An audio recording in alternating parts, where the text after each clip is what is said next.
guys, I'm going to read one of our favorite books today, Salt in His Shoes, the story of Michael Jordan. And I want to read this story to you guys today because the author's message is really about perseverance. And sometimes when things are hard or uncomfortable, it's hard to keep going or to persevere.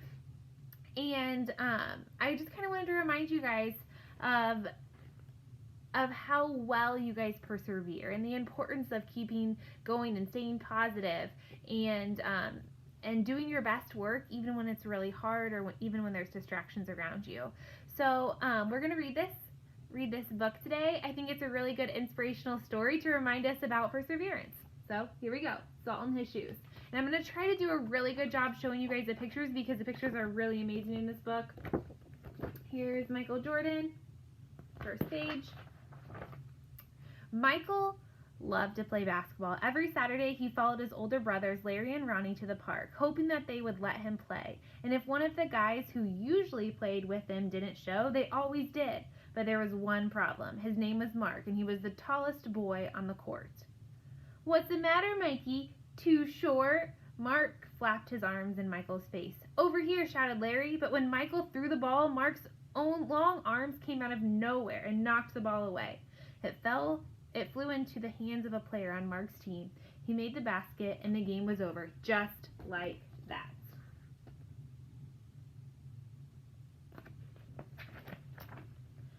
"I'm really sorry, guys. If I were taller, that wouldn't have happened." All the way home, Michael apologized, even though no one was really mad at him. His older brother, Ronnie, tried to cheer him up. "Look, little brother, you played good today. Don't worry. We'll win the next time." When they got home, Michael went into the kitchen where Mama was cooking dinner. He was still disappointed, and she could tell. "You guys lost again today, huh?" Michael nodded. He sat quietly for a minute, then said, "Mama, how can I grow taller?" Now, Mama knew the answer to a lot of questions, but this was a tough one. She thought for a moment as she sprinkled salt and pepper on the chicken she was making for dinner. Then she smiled, looked at Michael, and said, "Salt." "Salt?" Michael looked at his mama. "Salt in your shoes.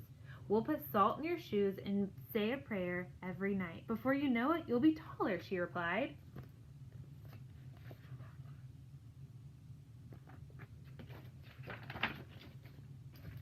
"Salt in my shoes?" Michael said quietly to himself. Surely Mama was teasing.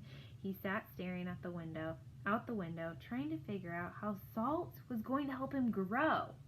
He noticed the rose bushes outside in Mama's garden. They had grown high above the fence, and roses of all colors were blooming on the vines. He thought to himself, "I remember when Mama first planted those bushes." Michael's face lit up. If Mama knows how to make those rose bushes grow taller, then maybe she's right. Maybe salt in my shoes will help me grow. And there he is thinking and then looking outside. Growing more excited, Michael twirled around and started asking lots of questions. "Mama, how long will it take? And how tall do you think I'll get?" Smiling, Mama sat down next to him and explained, "In order for this to work, the most important things you have to do are be patient, listen to what I tell you, and say your prayers every night." Listening carefully, Michael shook his head. "Okay, Mama, I'll be patient. But what does saying prayers have to do with it?"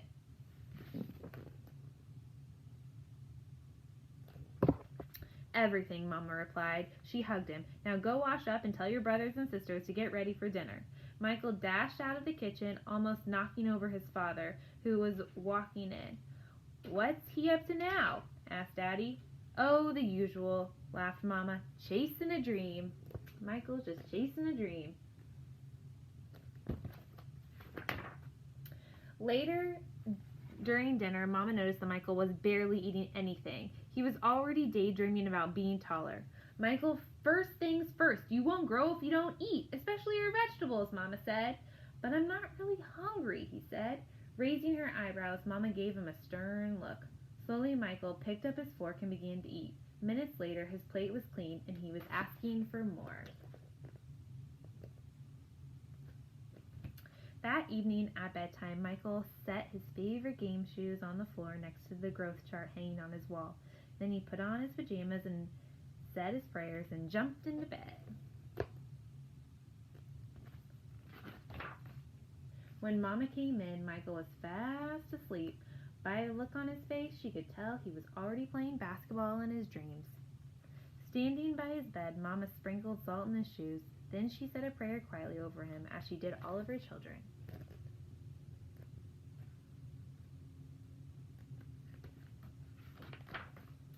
Dear God, please help Michael to be the best he can be and to give his best in all that he does. And Lord, could you please just make him a bit taller tomorrow than he is today? Thank you. Amen. After that night, Michael wore his favorite game shoes everywhere he went, even to church, and he stopped going to the park with his brothers on Saturdays. Instead, he stayed home and practiced. He wanted to grow a few more inches before he went back to the park. Okay, so I think this part is really interesting. Michael stops going to the park because he believes his problem is about how tall he is. Okay, so he decides to practice and just wait because his problems are going to be solved just if he's just a couple inches taller. After 2 months of practicing and waiting patiently and praying, Michael stood next to the growth chart on his wall. Nothing. He hadn't grown an inch. He was disappointed, but he did not stop believing. I've just got to give it time, like Mama said, Michael thought to himself, and that's what he did. So here he is, persevering, right here. He's like, I'm just going to be patient. I'm going to keep doing what I'm doing. I'm going to be patient. So he keeps working hard. 2 more months of practicing went by and still nothing. Now Michael was a little sad. Not only had he not grown 1 inch, but he also missed playing basketball with Larry and Ronnie. About the only thing he didn't miss was being picked on by Mark. When next Saturday came, his brothers tried to get Michael to go with them to the park, but he wouldn't budge. Mama had begun to worry. When she saw Michael sitting alone on the steps, she said to Daddy, maybe you should go and talk to him. So Michael has kind of hit his point where he needs somebody else to encourage him. Okay, so he persevered for those 2 months, and then now he's like, I'm feeling sad, I'm feeling down, and now Dad's coming along to give him a pep talk. Let's see. So Daddy went out and sat with Michael. What's wrong, son? You haven't gone to the park with your brothers for a while now. Are you okay? Michael didn't say anything at first. Then he looked at Daddy and said, I thought I would at least be a few inches taller by now. I did everything Mama told me to do, but nothing's happened. Michael, why do you want to be taller? Daddy asked. If I were taller, I'd be a great player, and I could help our team win, Michael answered. So again, he thinks taller equals solving all of his problems. He's going to be able to help his team win just if he's taller. That's it. But you are a great player, son, and you already have everything it takes to be a winner right in here.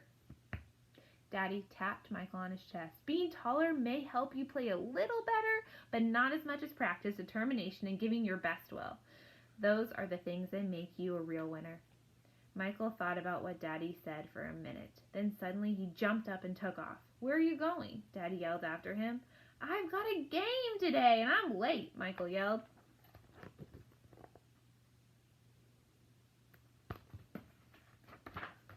When Michael reached the park, the game had started. He sat on the bench hoping he would get a chance to play. And he did. The game was almost over and the score was tied when John, one of the guys who on Michael's team, fell and hurt himself. Here was Michael's chance.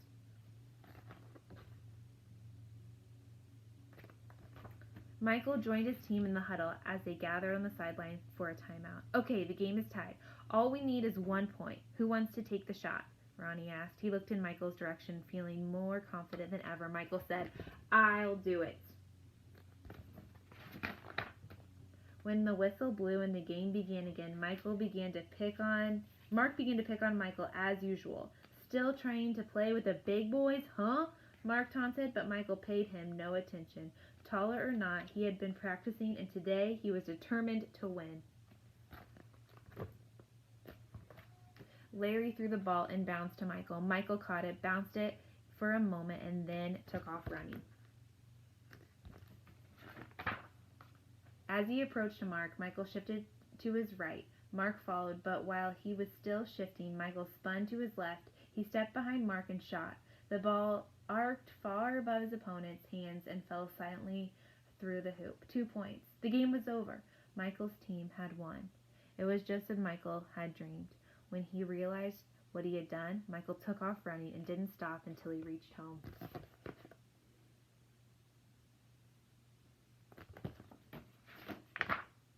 Bursting through the door, he shouted, "I did it, Daddy, I did it! I shot right over the tall guy's head and we won the game." Running in behind him, Ronnie and Larry joined the celebration. "That's right, little brother, you did it. You won the game for us." Michael remembered the look that Ronnie gave him during the last time out of the game and said, "No, we won the game, but I was the star." They all laughed. After that day, Mama stopped putting salt in Michael's shoes, but Michael did not stop being patient and working hard and praying. Okay, so he felt like working hard finally paid off. He did it. So that must be what made Michael grow to be a 6'6" tall basketball superstar.